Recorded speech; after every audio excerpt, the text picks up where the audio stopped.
aos 12 de dezembro de 2016, na sede da Procuradora da República em Alagoas, diante do Procurador Rodrigo Tenório Roberta Bonfim, compareceu o senhor Fernando Luiz Aires da Cunha Santos Reis, brasileiro, CPF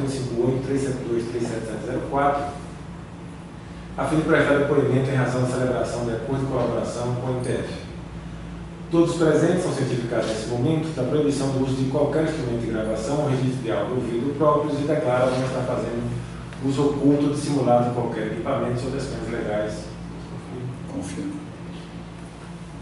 Inquirido sobre os fatos em apuração, na presença de seus advogados, doutora Ana Lúcia Penon e doutor Geraldo Vilaça Neto, sobre todas as cautelas de sigilo, atendendo aos ditames da Lei 12850 de 2013, notadamente quanto ao disposto dos artigos 4º a 7º. Eu pergunto ao senhor se os advogados aqui presentes são seus defensores nomeados para lhe assistir nesse ato. São meus defensores nomeados.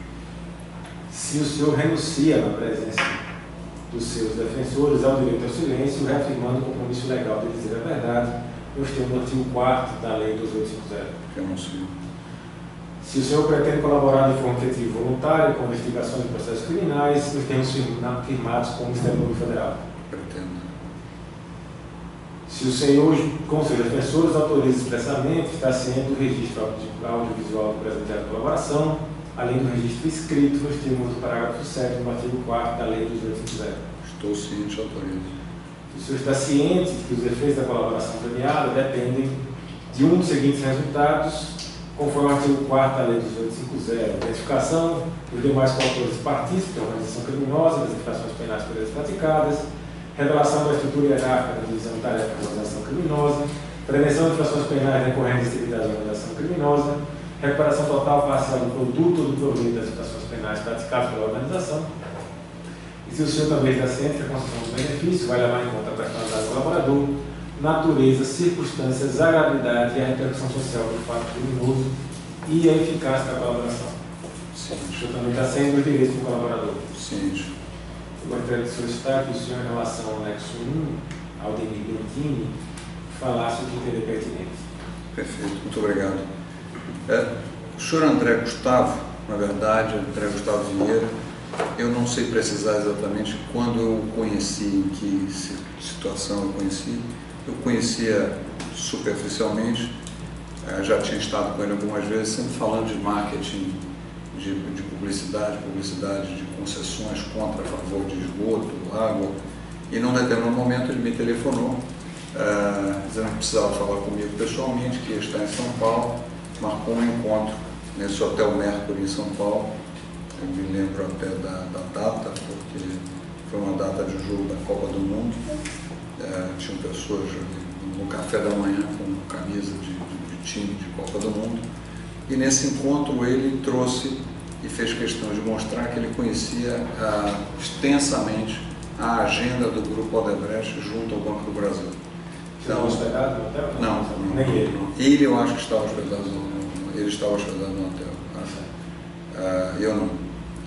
Então nós, na verdade, ele trouxe essa agenda, que era uma agenda que nem eu conhecia. Na sua extensão, nem eu conhecia todos os assuntos. Então ele mostrava que tinha um conhecimento e me disse claramente que aquela agenda dos assuntos que estavam sendo tratados pela Odebrecht junto ao Banco do Brasil, que o Marcelo Odebrecht tinha uma interlocução com o senhor Guido Mantega e que o Guido Mantega mandava sempre o Aldemir Bentini fazer as coisas e que ele fazia, que ele tinha a percepção de que o Guido, o então ministro Guido Mantega, fazia parte da arrecadação e que ele, Bentini, só recebia as ordens e não recebia nada. Então que ele queria tentar estabelecer conosco um canal para o Aldemir Bentini. E ele aí mencionava vários projetos e créditos que estavam sendo tratados. A gente tinha um crédito para o estaleiro inicial do Paraguaçu, na Bahia, que era um projeto da SET Brasil, de 600 milhões de reais. A minha empresa, a empresa da qual eu era presidente, estava pedindo um crédito para uma eventual privatização da empresa de lixo de Portugal, chamada EGF, que eram 150 milhões de euros, e existia a rolagem da dívida da agroindustrial, da empresa de açúcar e álcool da Odebrecht, que era uma rolagem de 2,9 milhões. O senhor poderia dizer como foi que ele entrou em contato com o senhor? Por telefone? Ele entrou por telefone. Possivelmente a maneira que ele me contactava ou pode ter ligado no meu celular ou pode ter ligado para o escritório, eu não sei precisar como foi, mas foi por telefone. O senhor poderia informar, se não agora, o telefone do senhor André Gustavo? O telefone do André Gustavo era o 81 9635 0447, 81 99733 9111 e o 61, que na época ainda não tinha um 9 na frente, 8124 4725. Então ele entrou em contato e ele trazia outros projetos, outras coisas que tinham sido conversadas por alguém da Odebrecht no Banco do Brasil, trazendo para um profundo conhecimento da agenda e dizendo que ele podia nos ajudar, que ele podia fazer com que tudo isso andasse mais rápido, com que tudo isso fosse mais expedito, que fosse aprovado e que, fazendo isso, ele gostaria de ter uma comissão que seria para o seu Odemir Bendini e para ele, basicamente. Então, lógico, nós não temos, nunca praticamos, no meu conhecimento, de pagar comissões por esse tipo de dívida, mas ainda porque você pagar por uma dívida, depois você vai ter que pagar de novo, você está pagando duas vezes. Aquilo, no fundo, é uma dívida, parte do estaria sendo desembolsado. Conhecendo a nossa estratégia de não pagar por dívida, ele disse, olha, eu vou ver, vou analisar, não disse não, fiquei de levar o assunto para dentro da Odebrecht. Conversei com o Marcelo Odebrecht e chegamos à conclusão que ali a gente não tinha, sempre tínhamos tido uma relação com o Banco do Brasil absolutamente republicana, nunca tinha havido necessidade de se pagar nada a nenhum técnico do Banco do Brasil e que não tinha por que nós pagarmos aquilo. Mas, de qualquer forma, só o pedido nos acende uma luz amarela para que a gente comece a olhar o processo e ver se de fato eles estão fazendo algum tipo de bloqueio ou de retardo para criar a vantagem, não criar o problema para tirar algum proveito. Então eu, internamente, sem que as equipes percebessem do que estava se tratando, eu comecei a acompanhar para ver se efetivamente eles tinham algum poder, ele, o Bendini, influenciado pelo André Gustavo, algum poder de que aqueles processos não caminhassem. O processo do Enseada do Paraguaçu era um processo muito complicado, esse não andava por questões muito mais de Sete Brasil, dos estaleiros. Quanto ao processo da EGF, eu tive pessoalmente uma reunião com o senhor Bendini, marcada pelo senhor André Gustavo. O senhor André Gustavo telefonou para o escritório e ele disse, olha, o senhor pode ir no Banco do Brasil no dia tal, na hora tal. E nós, na verdade, nesse encontro falamos sobre a possibilidade do crédito. Existe uma linha de crédito para privatização de empresas estrangeiras por empresas brasileiras. E no final essa reunião foi em julho de 2014, e no final dessa reunião o Odemir Bendini, só estávamos eu e ele, o Odemir Bendini já levantado, se despedindo, encaminhando até a porta, ele disse, continuamos conversando por intermédio do nosso amigo comum. Na verdade, eu entendi isso como ele estava dando uma credencial ao André Gustavo para que continuasse a conversa. O senhor foi como até lá? O senhor foi direto particular? Não, isso foi em São Paulo, foi no Banco do Brasil, em São Paulo, na Avenida Paulista. Fui com o carro da empresa e o motorista. Teve registro? Entramos na garagem, deve ter. O senhor passou na portaria, registrou? Eu não me lembro, eu devo ter passado na portaria, normalmente quando era do Bendini, ele fazia você passar sem registro. Sim. Algumas vezes eu passei sem registro, não sei se precisasse nessa passei sem registro ou não. E essa reunião foi marcada pelo André? Foi marcada pelo André. E o senhor tem o extrato telefônico dessas ligações? Não sei se temos dessa especificamente, mas podemos também conseguir. Não sei se tem especificamente dessa, mas... Vocês já juntaram a colaboração? Juntamos vários extratos de telefone.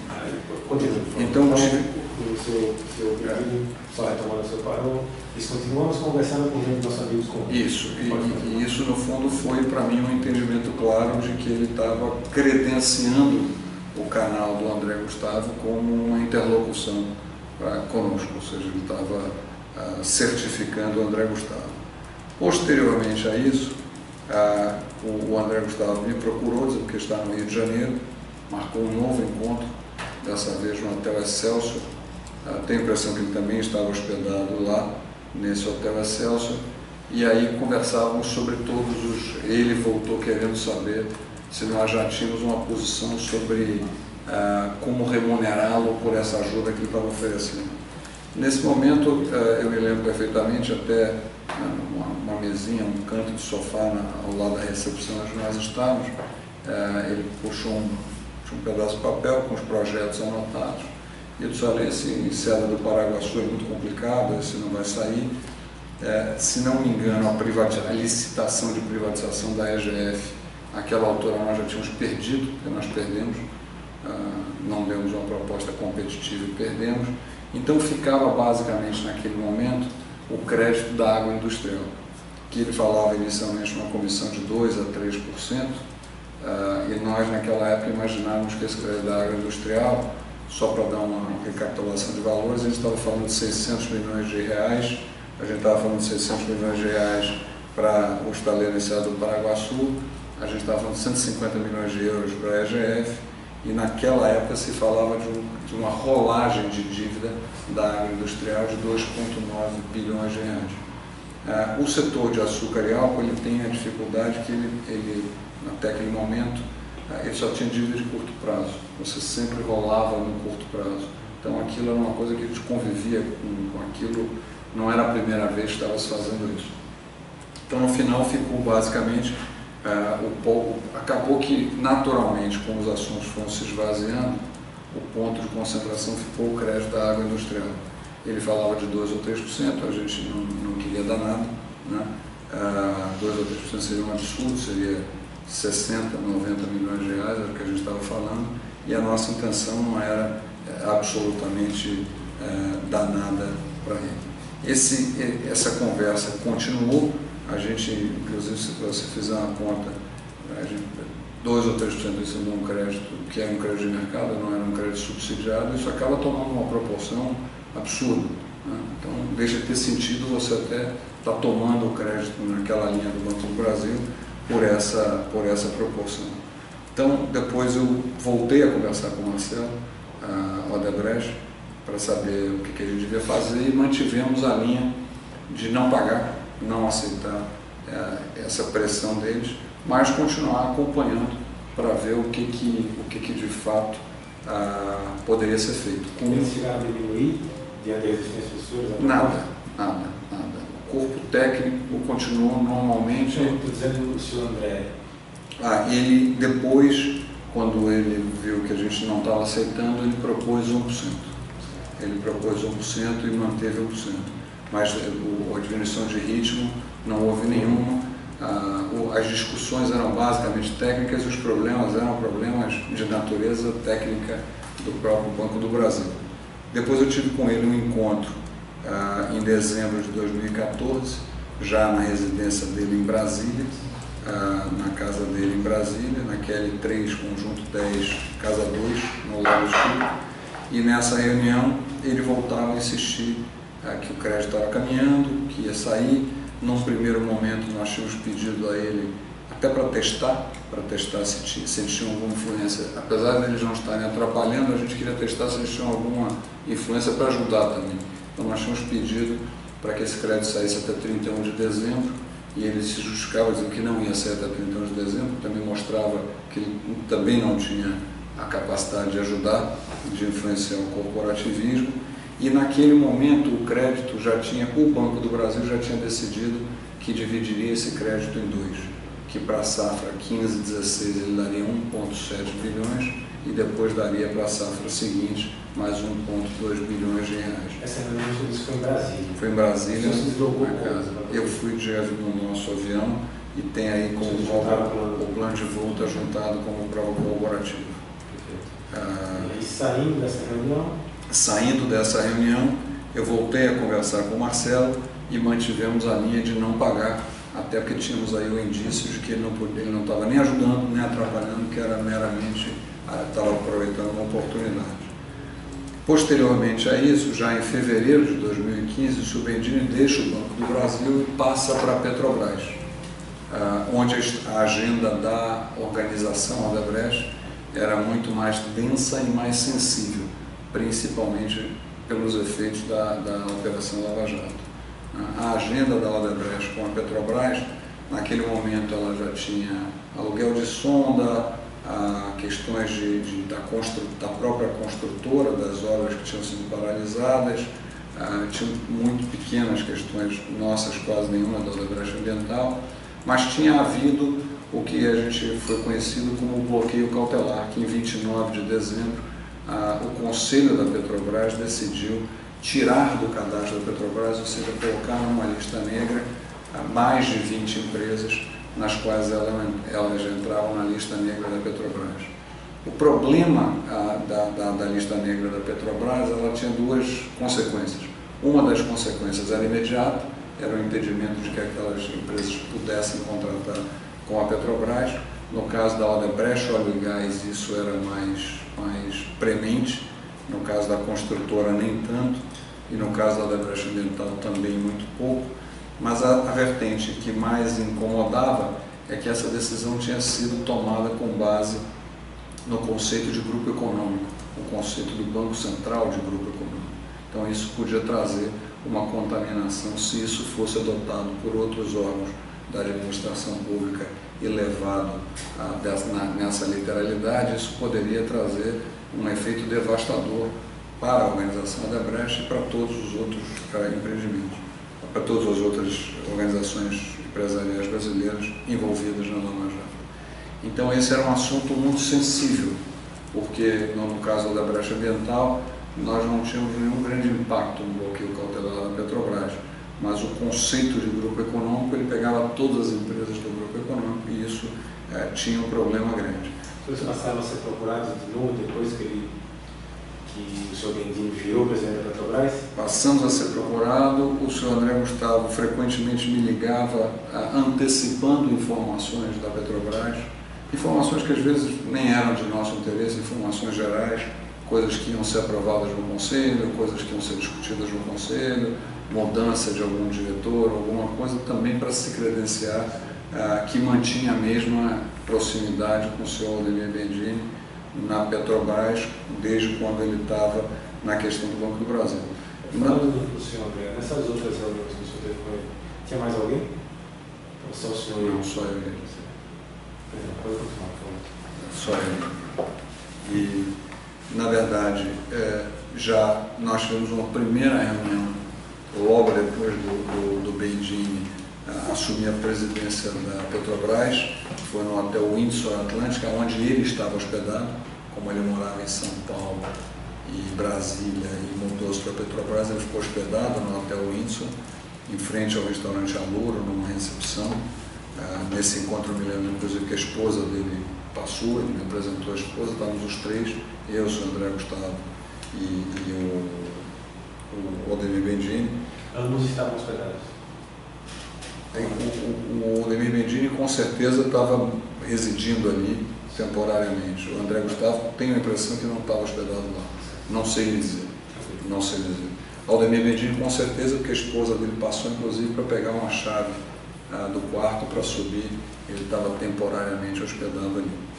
Então, nessa reunião, toda a agenda era a agenda da Odebrecht. Ele queria conhecer mais a agenda de interesses da organização Odebrecht na Petrobras. Eu conhecia pouco, falei o que conhecia, né? Disse a ele, falei o que conhecia, e no final dessa reunião, no ato seguinte dessa reunião, o André Gustavo me disse claramente de que, para que os assuntos da Petrobras caminhassem bem, seria importante que a gente reconhecesse o trabalho que ele supostamente tinha feito no Banco do Brasil para o crédito da área industrial, que naquele momento, naquela oportunidade, sequer havia sido aprovado ou concluído. Então essas agendas continuaram, eu recebi, como eu lhe disse, várias informações de detalhes, de coisas que iam acontecer na Petrobras. Sempre por telefone? Sempre, acho que quase sempre por telefone. Quase sempre por telefone. WhatsApp, mensagem? Não, eu não usava WhatsApp, não. Não, quase sempre por telefone. E ele, na verdade, ele mandava eram informações muito até genéricas, dizendo, olha, a diretoria vai analisar o desbloqueio cautelar. E acabou que não analisava, né? Isso não foi levado. E aí, num determinado momento, aquele 1% que eu não tinha negado, os outros eu tinha dito, claro, não, 1% eu não tinha dito nem sim nem não. Então ele foi se consolidando no diálogo com ele, aquele valor de 1%, e então nós fomos almoçar no restaurante Rodeio, no shopping Guatemi, em São Paulo. Eu acho que a gente junta aqui o comprovante do cartão de crédito, não sei se a gente junta, tem a impressão que a gente junta o comprovante do cartão de crédito desse almoço. Se o senhor tiver, se não tiver, vamos buscar. Que foi no início de maio de 2015, onde ele, então, André Gustavo, percebendo que eu não estava sendo diligente com essa questão do crédito, o crédito da agroindustrial já tinha sido aprovado, foi aprovado em 31 de março e desembolsado imediatamente.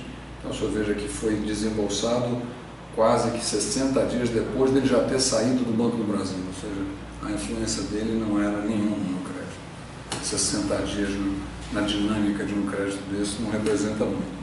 Então, nós tivemos em maio nesse almoço e ele, percebendo a minha falta de resposta ou de diligência, ele pedia que eu organizasse uma reunião entre o senhor Bendini e o senhor Marcelo Odebrecht para que os dois pudessem ter um contato nisso. E marcamos, então, uma ida a Brasília.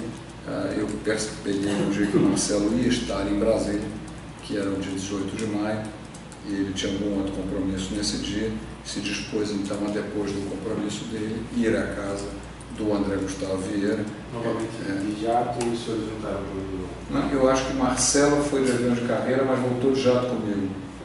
O plano de voo da minha ida e da volta de nós dois voltarmos juntos está incluído. Ou seja, a volta dos dois juntos está incluído. Eu não sei se ele, Marcelo, ele não foi comigo, mas tem o plano de voo da volta, tem e novamente na casa dele, na QL3, conjunto 10, casa 2. E nesse dia, como eu cheguei primeiro, tem inclusive um e-mail do Marcelo trocado comigo, não sei se está juntado aqui com o de colaboração, acho que está, onde a gente combina que eu vou chegar primeiro para conversar com ele e que o Marcelo chegaria depois, né? E aí eu cheguei primeiro e ele aí me disse o seguinte: durante a conversa, o assunto é Petrobras, vai se falar de programa de Sete Brasil, programa de petróleo, programa de investimento. A Petrobras, ali no auge da Lava Jato, estava aprovando um novo programa de compliance, mudando a estrutura. Eles vão falar de tudo que é Petrobras e o senhor Bendini vai, no meio da conversa, vai fazer uma menção à aprovação do crédito da agroindustrial. Confirmando que tem sim o e-mail que os senhores juntaram. Perfeito. Combinando isso. Tem sim, acabei de um e-mail meu com o Marcelo, combinando que eu ia chegar antes, porque nós fomos separados, por isso não sei se tem o plano de voo dele. Então, na verdade, aí chegou o Marcelo chegou depois de mim, antes do Bendini, o André, o anfitrião já estava, cheguei eu, ele conversou comigo sobre como é que seria a reunião, conversou dessa questão da senha. Eu acho que o Marcelo nem conhecia o André Gustavo nessa oportunidade, eu apresentei os dois e nesse preâmbulo da reunião eu disse ao Marcelo, para ficar claro, o Bendini vai trazer na conversa a questão da agroindustrial. O Marcelo ouviu calado, não disse nada, ouviu e continuou o assunto. O Bendini chegou e de fato a reunião transcorreu como se esperava. Ele, presidente da Petrobras, falando das questões da Petrobras e tal, dizendo da dificuldade dele, da dificuldade porque a administração anterior tinha deixado esse bloqueio cautelar feito que era muito difícil para essa nova administração simplesmente suspender o bloqueio cautelar, que existia um consenso dentro da Petrobras de que o bloqueio cautelar tinha sido exagerado e que podia prejudicar as empresas mais do que deveria, mas que eles não sabiam a forma de fazer. Falou muito das questões da Sete Brasil, que já estava num caminho muito ruim naquela época, os investimentos estavam paralisados, tinha a questão da negociação com os japoneses, enfim, falou de tudo o que se envolvia de Petrobras, falou da possibilidade, inclusive, de não renovação de determinados contratos de sonda, sempre colocando muita perspectiva e sempre colocando muita dúvida, como quem diz, eu posso ajudar, né? Aqui eu posso fazer a diferença na Petrobras. E, de fato, no meio dessa reunião, ele disse a SEM, ele disse, Marcelo, você viu que o crédito da água industrial lá no Banco do Brasil saiu, foi aprovado, desembolsado, tudo bem, né? E ele disse fora de qualquer contexto. Fora de qualquer contexto. Eu me lembro no momento que ele disse, fora assim de qualquer contexto, o senhor parou para acender um cigarro, ou alguma coisa do tipo, e aí disse, num respiro entre frases, ele soltou isso. Nessa reunião, o senhor disse para o Brasília de jato, mas para a casa do Benzinho. Fui com o motorista, que a gente acha que tem também o registro do Benzinho, não, do André, né? Temos o registro do carro. Temos o registro do carro, tanto do meu quanto do que o Marcelo foi também. Tem o nome do motorista, temos inclusive. Estou anotando tudo que o senhor está vendo. Perfeito. O motorista Raimundo, do Marcelo eu não sei, mas a secretária deve saber com certeza. Aí então, os senhores saem de lá. E aí nós saímos. Os senhores responderam na hora? Não. Acabou, nós inclusive saímos antes. Eu e Marcelo saímos antes, ficaram os dois. Ficaram o senhor André Gustavo e o senhor Bendini ficaram lá, nós saímos antes e voltamos aí sim no avião nosso, voltamos juntos. E nessa volta justamente nós conversamos, eu e o Marcelo, dizendo o que a gente faz, né? Porque a pressão está ficando grande e ele de fato agora tem uma agenda na mão, que é uma agenda bastante, se ele quiser atrapalhar com um estalar de dedos na Petrobras, ele atrapalha e muito, né, as nossas operações. E aí a intenção, Marcelo disse, olha, o que você acha disso? Acho que a gente tem que levar isso ao limite do que a gente conseguir levar, mas vai ser difícil a gente escapar, porque eles vão insistir nisso muito tempo. E aí combinamos, eu e Marcelo, de que nós faríamos alguma coisa, jamais os 17 milhões que ele pretendia, que era 1% em cima de 1 bilhão e 700, mas que a gente poderia começar a fazer um pagamento, fazer alguma coisa para baixar um pouco a pressão naquele momento, onde a nossa agenda para a Petrobras era muito sensível. E eu ainda levei algum tempo para voltar a estar com ele, justamente porque, como a gente não tinha nenhum interesse e queria ganhar tempo nesse processo, eu estive com ele em junho, ele esteve no nosso escritório em São Paulo em junho, onde se combinou que então a gente faria um pagamento de 3 milhões em 3 parcelas de 1 milhão. Só ele e o senhor, tem mais alguém na reunião? Só ele e eu. Nessa reunião eu pedi que entrasse o Eduardo Barbosa, essa minha pessoa, mas o apresentei como Ayrton, inclusive, para que eu não soubesse quem o outro era. Esse Eduardo Barbosa, ele fazia o quê exatamente? Ele é uma pessoa de administração, um administrativo nosso, de toda a confiança. Ele, na verdade, nesse caso, ele só fazia o levar o nome para o Departamento de Operações Estruturadas. Então ele entrou na reunião, eu o apresentei como Ayrton, para que eles justamente não soubessem quem era quem. E aí ele combinou, acho que ele deu um endereço, eu não me lembro exatamente se nessa ocasião ele já deu um endereço onde seria entregue. Ele e o serviço? André Gustavo. Se combinaram as datas que seriam feitas as entregas, e o Eduardo Barbosa pediu ao Eduardo Barbosa depois que levasse isso ao Departamento de Operações Estruturadas. Tem algum codinome para isso, não? Normalmente tinha. Nesse caso, como já era uma etapa Lava Jato já em curso, o nosso Departamento de Operações Estruturadas já estava em fase de desmobilização, nós não demos esse codinome. Depois, posteriormente, esses pagamentos foram realizados. Um deles foi realizado, inclusive, 2 dias antes da prisão do Marcelo, e como a gente já tinha instruído, e possivelmente o Departamento de Operações Estruturadas já tinha instruído isso aos operadores financeiros, esses pagamentos foram feitos inclusive depois da prisão do Marcelo. Acho que 2 deles foram feitos inclusive depois da prisão do Marcelo, porque uma vez que já estava instruído, acho que não tinha nem como reverter, não sei explicar, porque o que a gente fazia era passar para eles um nome. Depois disso, pela delação da senhora Lúcia Tavares, a gente conseguiu ver, e hoje agora com o sistema Drauz, a gente consegue ver justamente que foram feitas entregas num endereço marcado, combinado, instruído por ele, que é um endereço vinculado ao seu André Gustavo. E aí, posteriormente, então, dentro do pagamento, houve o codinome. Eu só vim a conhecer o codinome muito tempo depois da delação da senhora Lúcia Tavares. Qual era esse codinome? Cobra. Eu só vim a conhecer que tinham atribuído a ele esse codinome depois que conheci a delação da senhora Lúcia Tavares, porque não fui eu que atribuí, provavelmente foi alguém do Departamento de Operações Estruturadas. O senhor pedia verbalmente para o senhor Eduardo Barbosa, que por sua vez ia ao Departamento de Operações Estruturadas. Isso. Esses pedidos foram feitos em quantos, esses pagamentos, perdão? Foram feitos três entregas de R$1 milhão. O senhor lembrou da primeira data, né? 17/6. Lembrei da primeira, mas tem. Não, 2 dias antes da prisão. 2 dias antes da prisão. E eu acho que tem algum que foi feito 25, uma semana depois, se não me engano, 24 a 25, 24, é isso? Então é isso. Eu me lembrava que era uma semana depois. O que é que o senhor tem de documentação para demonstrar esse pagamento que tem hoje? Os senhores podem explicar, por favor, aquelas. Veja, o que a gente tem de documentação são as documentações do sistema de operações estruturadas, as conciliações do sistema de operações estruturadas, de saldo, de saques, que ela mostra, a documentação onde o setor de operações estruturadas confirma que foi entregue no endereço solicitado por ele, na rua Sampaio Viana 180, em Brasília. São Paulo, Paraíso.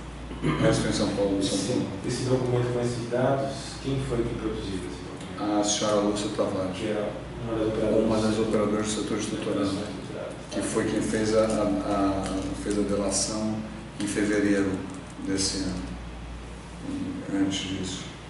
Mas isso deve constar, para que ela tenha, para que esteja aqui, deve constar do sistema, né? A gente tem que ver, porque isso já era a época que os sistemas já estavam intermitentes.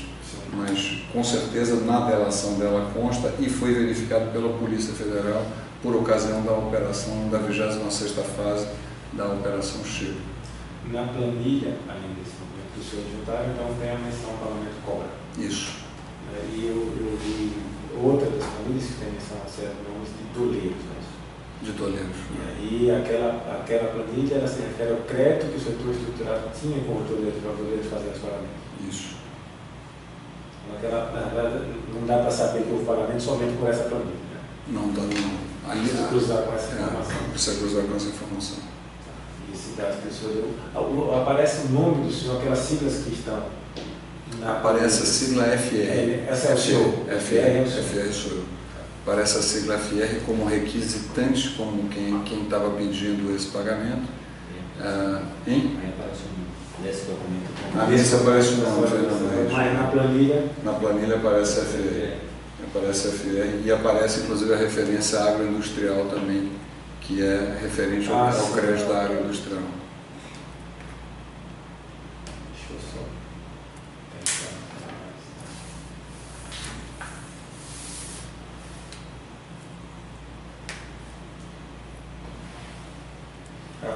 Aquelas informações que eu estava referindo, elas estão no e-mail, que eles vão confirmar se isso é esse e-mail mesmo.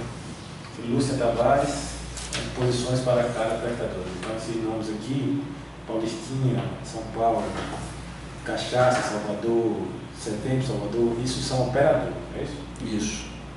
Pessoas que tinham crédito com o setor de operações culturais que mandavam eles fazerem os pagamentos. Isso. Boleiros, é isso? Sim.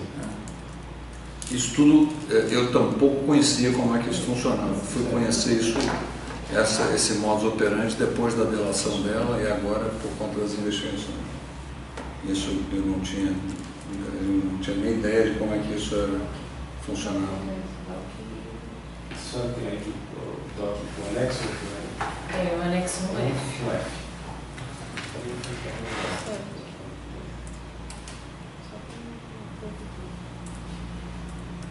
Esse doutorado é um documento que o Fernando Reis não tinha acesso. Ele teve conhecimento. Tive acesso agora. Após o início do processo de colaboração. Tive agora. Não é sequer Na investigação da receberia o polícia, investimento, né? Não é parte. E não sei nem quem são essas pessoas. Exato. Não sei. Levanta aqui o FR que aparece naquele documento, é o senhor. Sou eu. Aí a referência Na industrial, sim. é a referência para esse pagamento, e cobra também a referência para esse pagamento. E o endereço que aparece no documento feito pela Lúcia Tavares o endereço que o pagamento foi feito. Isso, mas é naqueles que há referência ao nome do Fernando e as iniciais dele na planilha, ele não tinha conhecimento. Foram pessoas que tratavam desse departamento, as assessoradas que inseriam esses dados. O que ele fez foi fazer essas buscas, trazendo dados de corroboração. Perfeito, é exatamente isso que está trazendo, embora não tenha participado da confecção de nenhum desses documentos. Embora não tenha sido o senhor que tenha elaborado, você confirma que o FR é absoluto. Nesse caso confirma. Lembrando exatamente isso, que eu não conhecia esses documentos nem o codinome. Só fui conhecer depois da investigação da Polícia Federal e da relação da senhora Maria Lúcia Tavares. E aí, o senhor poderia continuar? Posso continuar. Depois esse pagamento foi feito, se não me engano, na sequência da prisão do Marcelo, na deflagração da 14ª fase da Operação Lava Jato, ele me ligou, hipotecando solidariedade e tal, é possível, me lembro de uma ligação dessa de solidariedade, e depois disso, já no começo de agosto, Marcelo já tinha um mês e meio que os nossos executivos estavam presos, ele me ligou dizendo que estava tendo um almoço, que ia ter um almoço com o próprio Bendini em São Paulo, no restaurante Roma, em Higienópolis. Então que eu, se pudesse, dar uma passada lá, porque o Bendini queria me dar um abraço, solidariedade, e ver o que podia ajudar também. E aí eu fui de táxi nesse encontro, entrei no restaurante Roma, já era tarde, não tinha quase ninguém, estavam só os dois, não comi nada, já tinham terminado, e eu dei um abraço ele falou, voltou a falar de Petrobras, voltou a falar das dificuldades, voltou a falar da expectativa, hipotecou a solidariedade, no que pudesse ajudar. A Odebrecht naquele momento que estava se passando, não falou nada, ele saiu, e depois da saída dele, o André Gustavo disse que tinha recebido os recursos e que entendia que aquele não era o momento de a gente falar em retomar os pagamentos, em ter mais pagamentos, nem pensar numa coisa dessa, né? Nós estamos aí sobre, não temos nem como fazer isso, o departamento já foi completamente desativado, a gente não tem nem como fazer isso. E aí ficamos algum tempo sem contato presencial. Talvez tenha recebido alguma mensagem, alguma ligação, alguma coisa dele. Depois, já quase no final do ano, início do ano de 16, no início desse ano, eu fui a Brasília um dia e ele vinha me procurando, marquei de almoçar com ele. Fui almoçar no Manhattan, no restaurante do Manhattan Plaza, não é isso? Manhattan Plaza, que foi exatamente logo depois do Carnaval, dia 3 de março de 2016, no hotel do restaurante Manhattan Plaza. Ele me disse que tinha passado um período fora, cuidando da campanha presidencial de Portugal, como arquiteto político, tinha voltado, tinha passado o Carnaval com o seu Bendini Pôr de Galinhas, o Bendini ainda era presidente da Petrobras, que as coisas estavam muito difíceis, já se falava ali de impeachment, então o próprio Bendini já tinha a preocupação de que houvesse o impeachment e ele perderia o posto de presidente da Petrobras, então ele já não falava tanto da possibilidade do seu Bendini de ajudar. Já estava muito mais uma posição cautelosa de dizer, olha, nem ele sabe se continuará à frente da Petrobras. E já descendo, nos despedindo, já na portaria do Manhattan Plaza, ele disse, olha, eu tenho expectativa que isso tudo vai passar, vai acontecer, e que um dia a gente você vai poder repor o saldo que você está me devendo. Eu, logicamente, não disse nada, dei um abraço e saí, entrei no meu carro como motorista e fui embora e não voltei a vê-lo. E aí ficou esse assunto.